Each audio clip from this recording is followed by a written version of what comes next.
ایک نوجوان بڑا متقی اور پرہیزگار تھا. حضرت عمر بھی اس کی عبادت گزاری دیکھ کر حیران رہا کرتے تھے. نوجوان ہے مگر کمال کا عبادت گزار تھا. اور جب وہ نوجوان عشاء پڑھ کر گھر جاتا نا رات کو، تو راستے میں ایک خوبصورت عورت اس کو ملتی تھی روزانہ اور اسے اپنی طرف بلاتی، گناہوں کی طرف بلاتی. وہ بالکل توجہ نہ کرتا، نگاہیں نیچی کرتا اور نکل جاتا. ایک دن جب وہ گزر رہا تھا تو عورت نے اس کو اپنی طرف بلایا. اب نوجوان کا دل بھی مائل ہو گیا. شیطان تھا نا، اس نے حملہ کیا اس پر. جیسے ہی وہ عورت کے قریب پہنچا اسے اللہ کا یہ فرمان یاد آیا. اب بات یہ ہے، قرآن پڑھا ہوا ہو، حدیثیں پڑھی ہوئی ہو، دل میں پاکیزگی ہو تو اس موقع پر کچھ یاد آئے گا نا. جو پڑھائی صبح سے شام تک بری صحبتوں میں ہے، فلمیں، ڈرامے، گانے باجے، شراب کی محفلیں، اس کو کیسے یاد آئے گا؟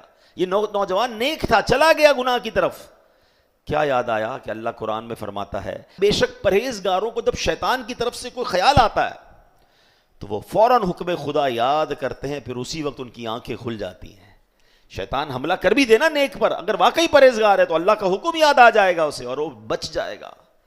اب اس بندے کو جب یہ یاد آیا کہ میں کیا کرنے لگا تھا، میں تو چل پڑا تھا گناہ کی طرف، اس پر ایسا اللہ پاک کا خوف غالب ہوا کہ وہ بے ہوش ہو گیا، زمین پر گر گیا. اتنا خوف.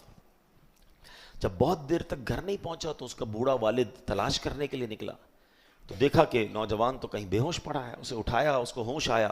نوجوان سے پوچھا کیا معاملہ ہوا تھا، کیسے بے ہوش ہو گئے؟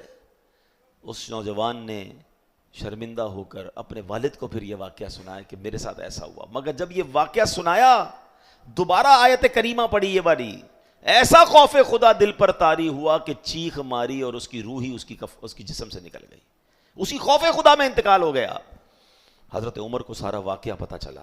آپ اس کی قبر پر گئے اور قبر پر جا کر یہ آیت پڑھی وَلِمَنْ خَافَ مَقَامَ رَبِّهِ جَنَّتَانِ، اور جو اپنے رب کے حضور کھڑے ہونے سے ڈرے تو اس کے لیے 2 جنتیں ہیں. پتہ ہے کیا ہوا؟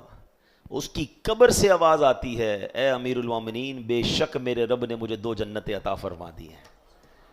ہائے ہائے ہائے، یہ ہے اللہ کا خوف، یہ ہے رب کی بارگاہ میں پیش ہونے کی فکر. اس نے حرام چھوڑا کہ اللہ دیکھ رہا ہے، اللہ نے اسے 2 جنتیں عطا فرما دی. ادھر تو ڈھونڈ ڈھونڈ کے حرام کرنا ہے، ادھر تو تلاش کرتے لوگ کہ بتاؤ کدھر کون سا حرام کام ہو رہا ہے، کون سے ملک میں آسان ہے، کون سے